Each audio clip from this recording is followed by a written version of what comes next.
दोस्तों फिक्स मंडी के इस नई वीडियो में आपका स्वागत है। मैं हूं राहुल कुमार और आप देख रहे हैं फिक्स मंडी। दोस्तों इसके पहले इस बात को हम पढ़ चुके हैं, उत्तल दर्पण से प्रतिबिंब निर्माण। अब पढ़ेंगे दोस्तों, हम बताए थे कल इसके पिछले वाले वीडियो में कि इसके बाद हमको पढ़ना है F बराबर R/2। उत्तल दर्पण में दर्पण सूत्र में सबसे पहला जो हमारा सूत्र होता है वो होता है F बराबर R/2, यानी कि वक्रता त्रिज्या और फोकस दूरी के बीच संबंध। उसको आज हम लोग सिद्ध करेंगे। तो हमारा हेडिंग है दोस्तों वो रहेगा दर्पण सूत्र। दर्पण सूत्र में यानी कि मिरर फॉर्मूला में सबसे पहला है दोस्तों वो हमारा नंबर 1 में वक्रता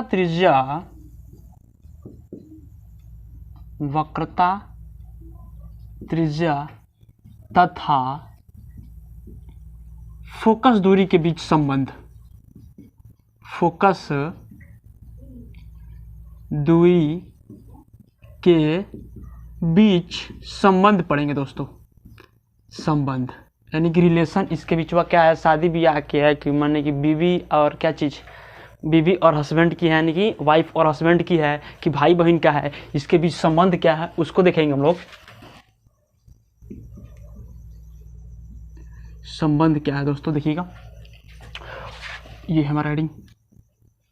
संबंध क्या है इसके बीच, यानी कि अर्थात मेरे तो F बराबर हम लोग क्या सिद्ध करेंगे, R/2। यही हमको क्या करना है जी, प्रूफ करना है, सिद्ध करना है। देखिए दोनों से सिद्ध कर सकते हैं, सेम दोनों में कंडीशन होता है। देखिएगा तो हम पहले अवतल दर्पण से कर लेते हैं। आप अवतल दर्पण से कर लेते हैं, उत्तल दर्पण से आसानी पूर्वक कर सकते हैं। तो पहले हम उत्तल दर्पण से सिद्ध कर लेते हैं इसको, अवतल दर्पण से। ठीक है, ये हमारा कोई दर्पण है, हाँ दर्पण है। अब इसके बीच हमारा ये मुख्य अक्ष और यहाँ पे हमारा क्या है, ध्रुव है। ठीक है, ये कोई किरण आ रही है इसके, यानी कि मुख्य अक्ष के समांतर कोई किरण आ रही है। वहाँ यहाँ हमारा C है और मुख्य अक्ष के समांतर कोई किरण हमारी क्या आ रही है, कहीं से आ रही है। वही बताया था कलवा वाला किरणवा जो क्या हो रही थी, भाग जा रही थी। तो इसमें भागती नहीं, ये अपने आप चली जाती है, इस बिंदु पे कहीं नहीं जाती है, ये भाग के घर पे चली जाती है। फोकस से गुजरता है, इस बिंदु से गुजरेगा फोकस। ये हमारा फोकस कोई, ये हो गया हमारा किरण टकराने के बाद आने वाली किरण हो गई। ठीक है, अब देखिए हमको सिद्ध करना है F बराबर R/2। देखिएगा हमको इस बिंदु पर भी क्या चाहिए, अभिलंब ले लेते हैं। अभिलंब के लिए तो अभिलंब के लिए क्या कर सकते हैं, वक्रता केंद्र से हम लोग क्या करेंगे, इसको जोड़ देंगे। वक्रता केंद्र से इसको हम लोग वक्रता केंद्र से मिला देंगे। यहां आके क्या हो रहा है, मिल गया तीनों है। इसको हम लोग क्या करेंगे, हमको अभिलंब चाहिए तो क्या करेंगे, वक्रता केंद्र से क्या करेंगे दोस्तों, इसको जोड़ देंगे वक्रता केंद्र से। हो गया हमारा। अब देखिए तो ये भी किरण, तो वक्रता केंद्र से अगर किरण को भेजते हैं हम, तो वो जिस रास्ते से जाती है उसी पथ से लौट के वापस चली आती है। देखिए तो ये हमारा आपतित किरण है और ये क्या है, अभिलंब है। अभिलंब लिखना कोई जरूरत नहीं है, लिख देते हैं हम फिर भी, अभिलंब। और ये क्या है, आपतित किरण, ये है अभिलंब। आपतित किरण और अभिलंब के बीच बना कोण आपतन कोण, यहां एंगल I। ठीक है, और देखिए तो परावर्तित किरण ये है और ये है अभिलंब। तो परावर्तित किरण और अभिलंब के बीच बना कोण परावर्तन कोण, यानी कि एंगल R। हाई है इंदु, हाई है रेखा। देखिएगा इंदु, I से इंदु और हाई है रेखा, दोनों लड़कियां हैं। तो I से क्या चीज, एंगल I यानी कि आपतन कोण है। हाँ मत कहिए बाबू कि ये क्या है, इंदु बिंदु है, आपतन कोण। और दूसरा क्या है, एंगल R जो है वो क्या है, परावर्तन कोण है। परावर्तन कोण। ठीक है, एंगल आई हमारा आपतन कोण, और एक यहाँ से एक और मान लेते हैं हम इस बिंदु, इस यानी ये जो कोण है इस कोण को हम लोग अल्फा कर लेते हैं, इस कोण को अल्फा कर लेते हैं। देखिएगा, और इसका नाम देंगे, इसका नाम देते हैं यहाँ एस पी कर देते हैं, और यहाँ देते हैं ओ। ठीक है, ओ देते हैं ऐसे, एस पी और ओ यहाँ पे। ठीक है, अब देखिए ये हमारा हुआ, समझिएगा इस बात को। यहाँ आपतन कोण परावर्तन कोण के बराबर होता है, तो लेंगे यहाँ पहला कंडीशन जो है इसमें, इसको पहले क्या करेंगे हम लोग हल करेंगे। अब लिखेंगे इसमें एंगल आई बराबर एंगल आर, किससे? तो परावर्तन के नियम से, परावर्तन के नियम से, ये हो गया हमारा एंगल आई बराबर एंगल आर। समझिएगा इस बात को। अब देखिए एंगल आई आर के बराबर है। उसके बाद देखिए एंगल आई आर के बराबर है, एंगल आई और क्या चीज, एंगल अल्फा भी बराबर होंगे। क्यों? क्योंकि देखिए जो होता है रेखा, यानी कि ये ऊपर वाला और फिर नीचे वाला ये है, तो ये कोण और ये कोण क्या कहलाते हैं? एकांतर कोण कहलाते हैं। और एकांतर कोण क्या होते हैं? बराबर होते हैं, आपस में क्या होते हैं? बराबर होते हैं। यानी कि इसका डिफिनेशन होता है कि एक रेखा के दो साइड जो बनने वाले कोण होते हैं उसे हम लोग क्या कहते हैं? ये क्या कहते हैं? एकांतर कोण कहते हैं। तो एकांतर कोण से हमारा एंगल आई बराबर क्या हो जाएगा? एंगल अल्फा हो जाएगा। क्या हो जाएगा जी? एंगल अल्फा हो जाएगा। तो लिखेंगे किस, क्यों? तो एकांतर कोण है, दोनों कौन सा कोण है? एकांतर कोण है। और एकांतर कोण क्या होते हैं जी? बराबर होते हैं, एकांतर कोण। ठीक है, अब देखिए तो एंगल आई बराबर क्या हो गया? एंगल अल्फा हो गया। क्यों? क्योंकि ये कौन सी है? एकांतर कोण है। ठीक है, अब देखिए हम यहाँ से त्रिभुज लेंगे, एक हम लोग त्रिभुज लेंगे। उस त्रिभुज का क्या नाम है? वो त्रिभुज है C P F, C P और एफ। देखिए तो त्रिभुज, यहां त्रिभुज सी पी एफ से एफ में, सी पी एफ में देखिए ये कौन सा त्रिभुज है? समझिएगा, ये जो है देखिए तो इसकी दो भुजाएं क्या है? बराबर है। तो दो भुजाएं जिसकी बराबर होती हैं उसे क्या कहते हैं? समद्विबाहु त्रिभुज कहते हैं। तो समद्विबाहु त्रिभुज, ये कौन सा त्रिभुज है? तो समद्विबाहु त्रिभुज है, समद्विबाहु त्रिभुज है।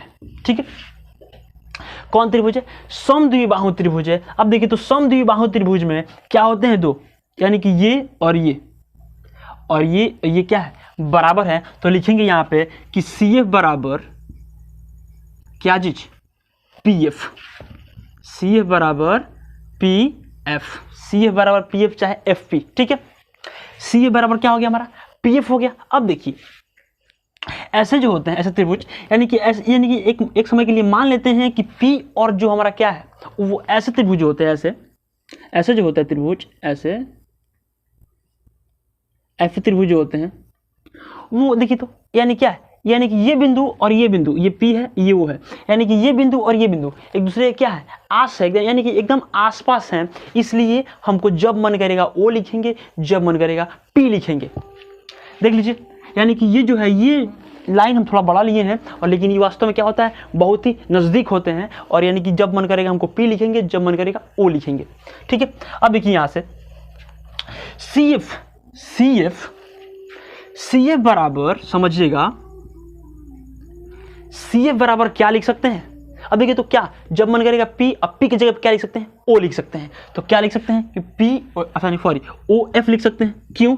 क्योंकि यानी कि यहां लिख सकते हैं कि पी ओ के काफी निकट है,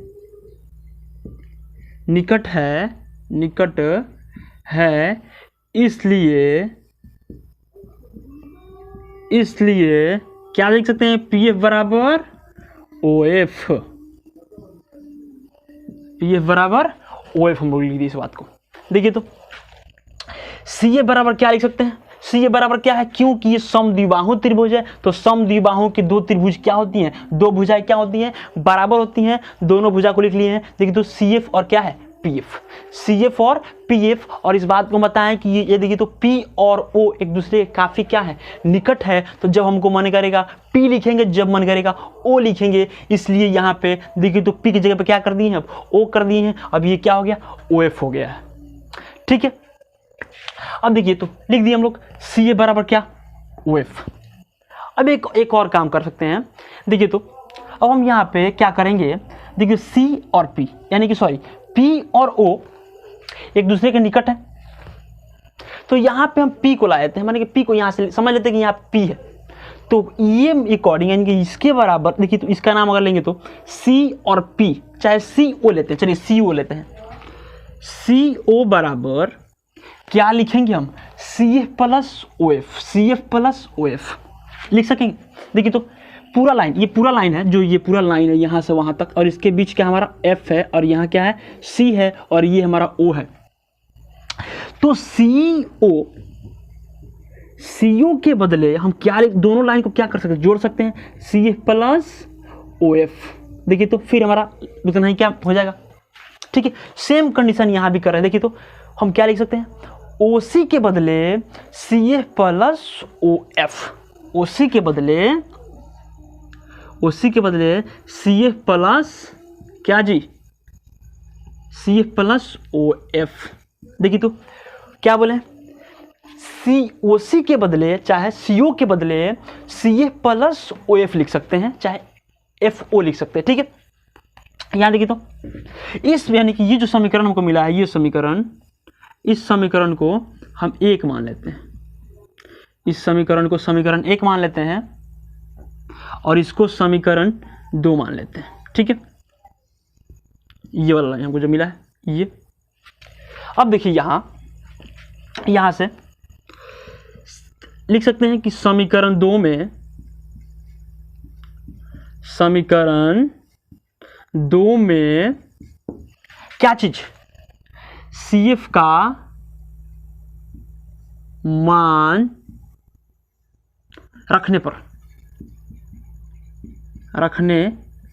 ठीक है, समीकरण 2 में क्या चीज है, सी एफ का मान रखने पर। देखिए तो सी ओ, अब देखिए सी ओ को क्या करेगा, हम क्या लिख, ओ को क्या लिख सकते हैं, पी लिख सकते हैं। तो क्या लिखेंगे, सी पी बराबर ओ एफ। देखिए तो सी एफ के बदले क्या है, ओ एफ प्लस क्या हो जाएगा जी हमारा, ओ एफ हो जाएगा। हो गया। देखिए तो सी पी बराबर दोनों एफ ओ एफ, तो दो को क्या हो जाएगा, 2O F हो जाएगा, 2O F हो जाएगा। हमारा ये रिजल्ट आ गया। ठीक है, अब देखिए यहां से चिन्ह परिपाटी हम चलेंगे, हम लोग चिन्ह परिपाटी में। देखिए तो पहला क्या है, C और P है, तो C और P, CP, C और P। देखिए तो P यहां है, हम क्या माने हैं, P को यहां मान लिए हैं, यहां पे। तो वक्रता केंद्र और ध्रुव के बीच की दूरी को हम लोग क्या कहते हैं, वक्रता त्रिज्या कहते हैं। समझिएगा, वक्रता त्रिज्या कहते हैं। चलिए यहां माने क्या है, P है, यहाँ P है, और सभी दूरियां कहाँ से मापी जाती है, तो P से मापी जाती है। सभी दूरियों को हम लोग P से मापते हैं। तो P से मापने के लिए चलेंगे इधर, इस साइड आएंगे P से दूरी मापने के लिए। तो कहाँ आएंगे, आपतित किरण की दिशा कहाँ है, इधर है, तो प्लस, और आपतित किरण की विपरीत दिशा में माइनस। ठीक है, वही सेम कंडीशन यहां भी। तो क्या मिलेगा हमको, माइनस का आर, क्योंकि आपतित किरण के कहाँ आ रहे हैं हम, विपरीत दिशा में आ रहे हैं, और आपतित किरण के विपरीत दिशा में मापी गई सारी दूरियां क्या मिलती है, तो आपतित किरण के विपरीत दिशा में मापी गई सारी दूरियां क्या मिलती है, ऋणात्मक मिलती है। यहां से फिर सेम कंडीशन वहां पे। देखिए दूसरा क्या है, ओ एफ है, ओ एफ अच्छा है, क्या लिख सकते हैं, पी एफ लिख सकते हैं, ओ एफ। देखिए तो ओ एफ। अब देखिए ध्रुव, ये ध्रुव है, तो ध्रुव और फोकस दूरी के बीच के संबंध को क्या कहते हैं, बीच की दूरी को क्या कहते हैं, तो क्या कहते हैं, फोकस दूरी कहते हैं, जिसको स्मॉल एफ द्वारा क्या किया जाता है, सूचित किया जाता है। अब देखिए तो फिर वही कंडीशन चलेंगे, सारी दूरियों को हम मापते हैं कहाँ से, P से मापते हैं। तो P से मापने के लिए चलेंगे तो देखिए तो आपतित किरण के विपरीत दिशा में आएंगे, क्या मिलेगा, माइनस का F। ये रिजल्ट मिला है, ये रिजल्ट हम जो हमको रिजल्ट मिला है उसमें क्या करेंगे, पुट कर देंगे, बस हमारा रिजल्ट आ जाएगा। देखिए तो Cp के बदले क्या लिखेंगे, माइनस का R इक्वल टू 2 तो है ये, और देखिए तो इसके बदले माइनस का F लिखेंगे, ठीक है। तो माइनस का R इक्वल टू माइनस का 2F। अब देखिए तो माइनस से माइनस कट जाएगा तो R बराबर क्या मिलेगा हमको, 2F मिलेगा। ये रिजल्ट हमारा, अगर F का वैल्यू निकाले तो F बराबर R/2 मिलेगा, और यही हमको क्या करना था, प्रूफ करना था। दोस्तों इसमें कुछ नहीं है, बस थोड़ा सा काम है, ठीक है। ये तो हो गया कौन चीज से, उत्तल दर्पण से, सॉरी अवतल दर्पण से। लेकिन उत्तल दर्पण में क्या होता है कि उसमें सारी दूरियां क्या मिलती हैं, धनात्मक मिलती हैं, और फिर रिजल्ट इतना ही आएगा, उसमें भी रिजल्ट इतना ही आएगा। उसमें सारी दूरियां क्या मिलती है, धनात्मक मिलती है। क्या है कि आपतित किरण क्या चीज, दिशा में ही मापते हैं हम सारी दूरियां। जैसे देख लीजिए यहां बताते हैं, यहाँ पे ये हमारा अवतल दर्पण देख लीजिए, और ये हमारा क्या रहा, मुख्य अक्ष, और ये है आपतित किरण। आपतित किरण टकराने के बाद जाएगी इधर, ठीक है, और इसको हम खींच के कहाँ लाते हैं, F पर लाते हैं, ठीक है। और सेम यहीं से वक्रता जो केंद्र है, वक्रता केंद्र वाला लाइन भी लेंगे, वक्रता केंद्र का लाइन। तो वक्रता के अंदर जिस पथ से जाती है उस पर क्या हो जाएगी, किरण उसी पथ से लौट के वापस चली आती है। देखिए तो इसको भी डायरेक्ट से मिलाएंगे जबरदस्ती, तो कहाँ आएगा, C पर आएगा, ठीक है, ठीक है, C पर आएगा। तो देखिए तो हम आपतित किरण की दिशा कहाँ है, इधर है, और आपतित किरण की दिशा में मापी गई सारी दूरियां क्या मिलेंगी, धनात्मक मिलेंगी। तो देखिए तो इसके बीच की दूरी मापे तो क्या मिलेगा, प्लस का F मिलेगा, और इसके बीच की दूरी को मापे तो क्या मिलेगा, प्लस का R मिलेगा। सेम सिचुएशन, सेम कंडीशन इसमें है, बस इसमें क्या मिलता है, माइनस मिलता है, और इसमें क्या मिलता है, प्लस मिलता है, लेकिन रिजल्ट जो आएगा दोनों का सेम ही आएगा, ठीक है दोस्तों। देखिए कुछ नहीं किए, इसमें कुछ नहीं किए हम, देखिए क्या किए हम, देखिए तो सबसे पहले ये जो होता है F बराबर E एंगल I बराबर, चलिए यहाँ से देख लेते हैं। यहाँ से पहले यहाँ हमारा कोई किरण थी जो अनंत से आ रही थी, अनंत से आई, और टकराने के बाद कहाँ जा रही है, फोकस हो जाती है। जाहिर सी बात है कि हम बता चुके हैं कि जब भी कोई किरण अनंत से या मुख्य अक्ष के समांतर आती है तो वो हमेशा क्या चीज, टकराने के बाद, दर्पण से टकराने के बाद हमेशा फोकस बिंदु से गुजरता है। तो ये गया किरण इधर।